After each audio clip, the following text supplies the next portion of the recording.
Off the top at 5:30, the latest on the war in Ukraine. Ukraine's defenders held on to the country's capital and pushed back Russian troops in the second largest city. CBS 2's Michaela Ellich joins us live here in studio with the latest.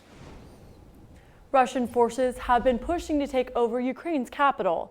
Early this morning, huge explosions lit up the sky just south of Kyiv as people hunker down in homes, underground garages, and subway stations in anticipation of a full-scale assault.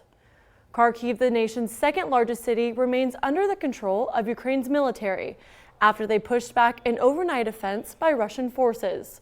Now Putin has ordered his country's nuclear forces to high alert. Top officials in leading NATO countries have allowed themselves to make aggressive comments about our country. Therefore, I hereby order the Minister of Defense and the Chief of the General Staff to place the Russian Army Deterrence Force on combat alert. At the same time, Ukraine has agreed to meet with Russian officials for peace talks, but Zelensky says he expects those talks will be useless. The U.S. will provide an additional $350 million worth of weapons to Ukraine, and the European Union is also pledging to finance 450 million euros in lethal aid.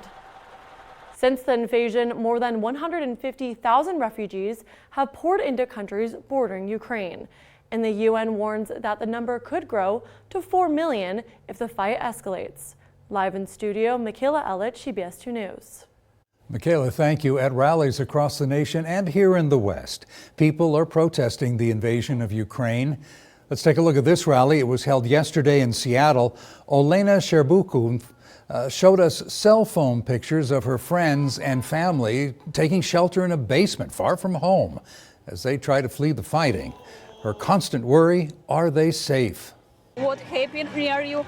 But family told me we can't come out because no safety. We just listen, bomb, bomb, bomb.